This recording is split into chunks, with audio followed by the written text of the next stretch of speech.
So, FiiO. They have steadily been introducing more in-ear monitors in their lineup, and this, the FH5, is their latest flagship. What we have here is a $250 set of IEMs that are somewhat similar to some of FiiO's previous offerings, but at the same time also take things up to a whole new level.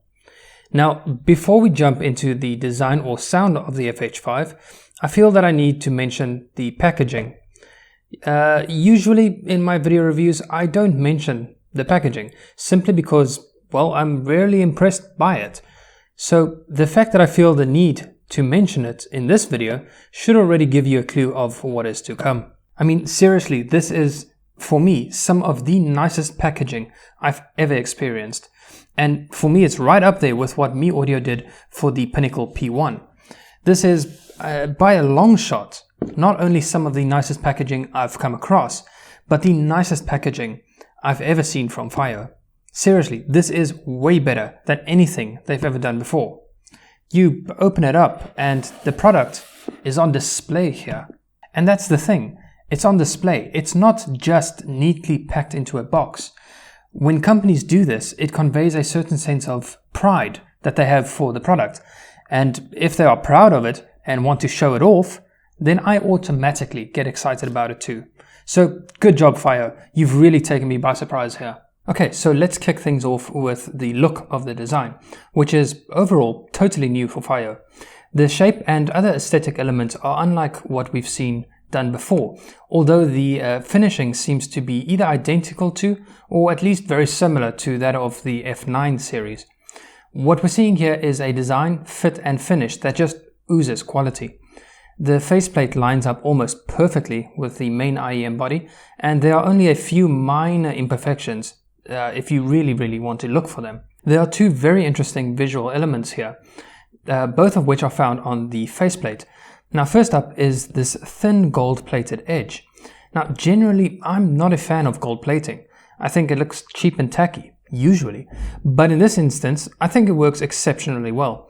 It's not an over-the-top addition to the design, and perhaps by using what seems to be a 10-karat gold color, this detail is noticeable, yet still understated. Then there is this rather odd, like corrugated type of design, which FiiO states was inspired by the streamlined vehicles of the 20th century. But to be honest, to me, it just kind of looks like a t-shirt that's being stretched.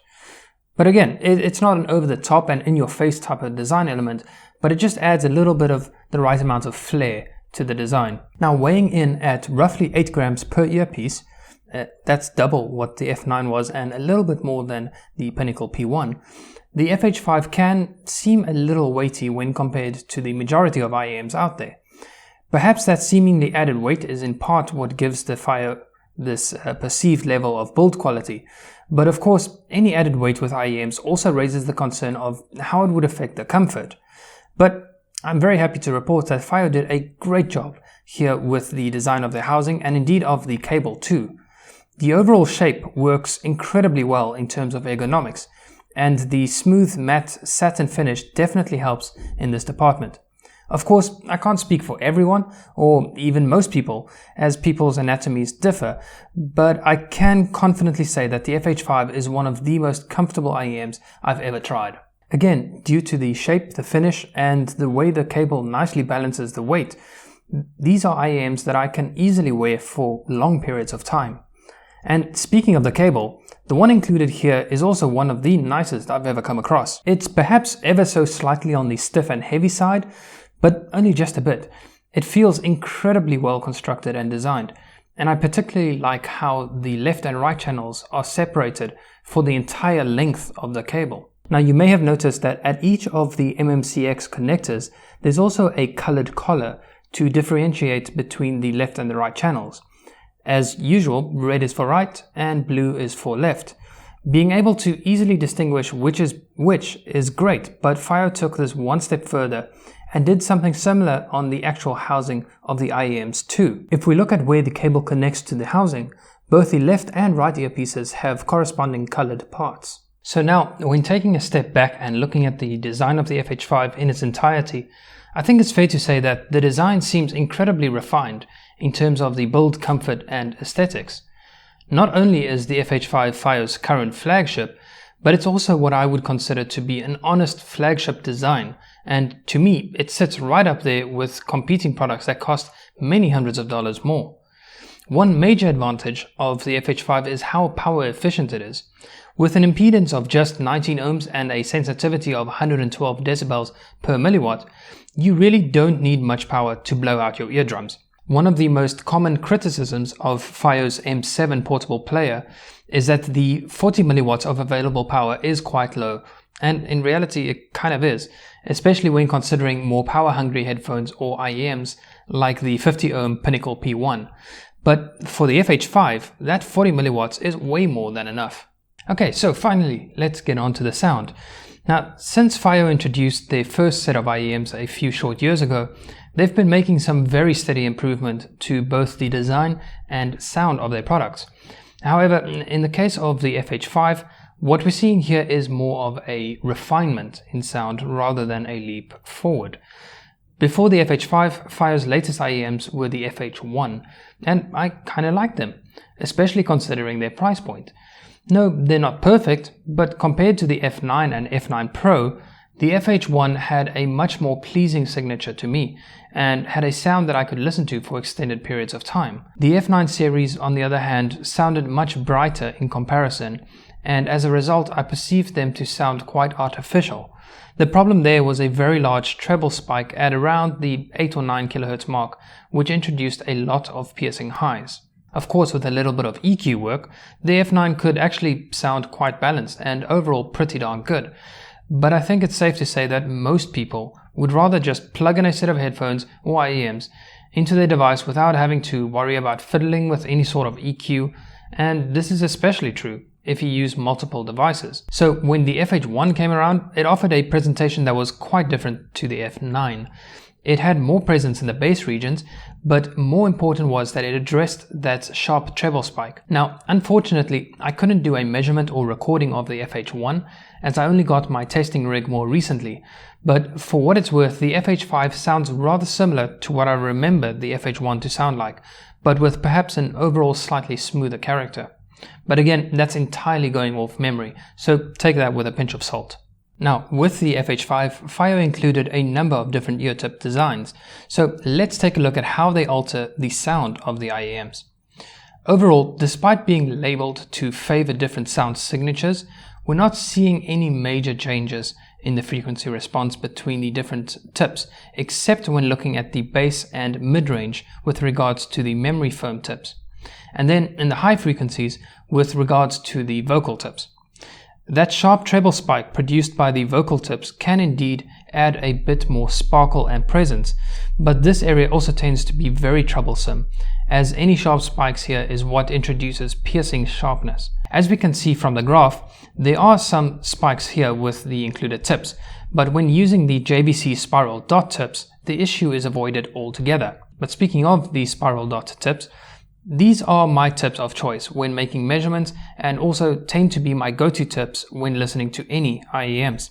This is simply because they are super comfy, but more important is that they give me the most reliable and most consistent results when making measurements and recordings. The added benefit to using the same tips for all measurements and recordings also means that when we compare the sound of IEMs to one another, we don't have to account for the differences that would also be brought in if using a wide range of different tips as well. However, it's still very important to experiment and try out different tips to see which you like best. It's very easy to assume that a particular type of ear tips would always affect all IEMs in a predictable way, but that simply isn't the case. So that being said, with reference to using the spiral dot tips on the FH5, I'd say that these tips unfortunately do more harm than good as far as the sound signature is concerned.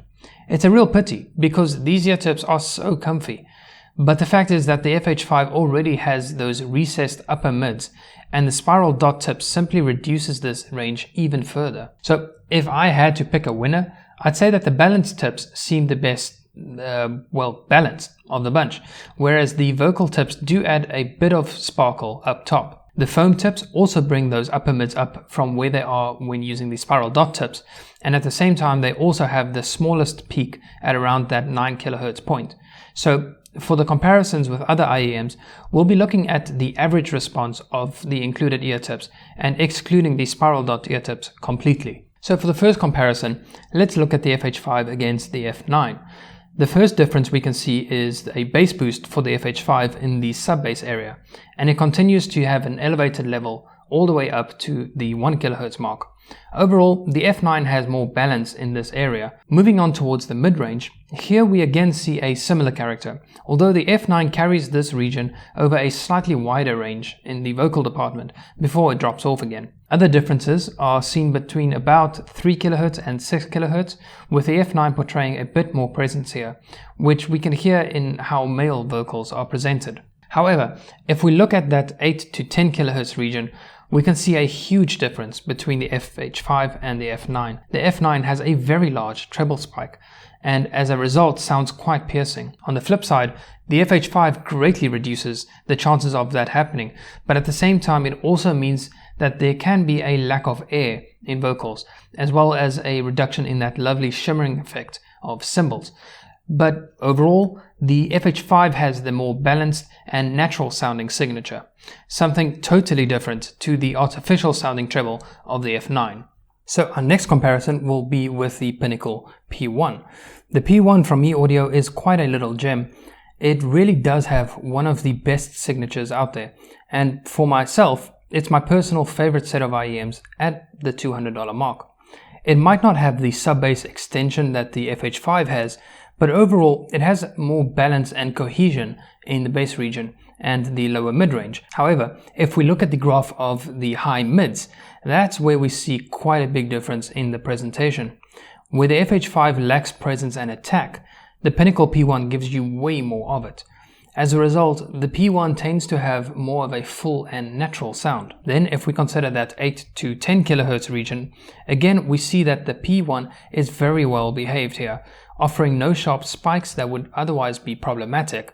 And finally, when we look beyond 10 kHz, we again see more presence from the P1, and it's these spikes that are responsible for the wonderful shimmery portrayal of cymbals from the P1.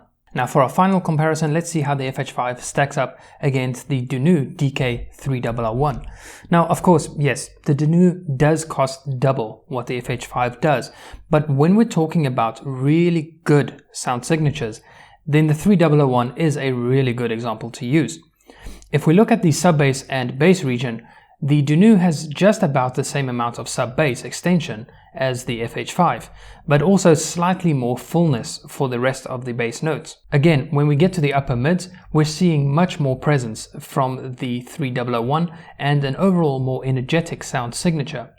Past 10 kHz, there are some differences which gives the Dunu a bit more sparkle here and there, but nothing too major. Overall, we're seeing a more natural and coherent character coming from the 3RR1, as opposed to the slightly warmer and noticeably darker sound signature of the FH5. However, to be perfectly honest with you, if I had to pick between the 3RR1 and the FH5, I'd definitely go for the FH5, simply because the 3RR1 is one of the most uncomfortable IEMs I've ever used in extended listening sessions.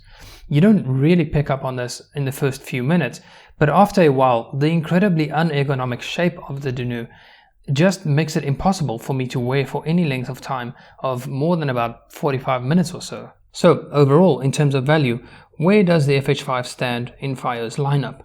Well, sonically, it's not perfect, but I'm quite confident in saying that it's their best IEM to date.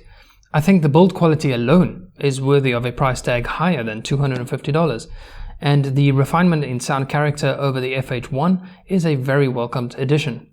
But when we consider the sound quality and compare it to other products, that's when we're starting to see a compromise emerge. Like the FH1, the FH5 is more catered towards bass heads. I wouldn't call it an overly bassy sound like we got from the eAudio M7 Pro, but that darker sound and extended sub-bass does show more favor towards sub-bass heavy tracks. For any music that has a particular emphasis on vocals, that dip in the upper mids does come at a cost. Of course, if you don't mind messing around with EQs, then you really can get the FH5 to sound pretty darn good. In fact, I'd wager that with enough tweaking in the EQ, you could probably get the FH5 to sound somewhat similar to the 3001. Perhaps not quite the same, but close enough. Please feel free to use the frequency response graphs that I used for a reference to where you might want to make a few boosts or cuts within the EQ if you do choose to buy the FH5. When all is said and done, despite those sonic flaws, I still think FiiO did a reasonably good job here. And if you prefer a darker signature, then the FH5 could very well work out quite well for you. While I personally don't think it carries the outright sound quality that you get from something like the Pinnacle P1, I'm still very excited to see what FiiO comes up with in the future models. So, as always, thanks for watching. That's all from me for now. I'll catch you in the next one. Cheers.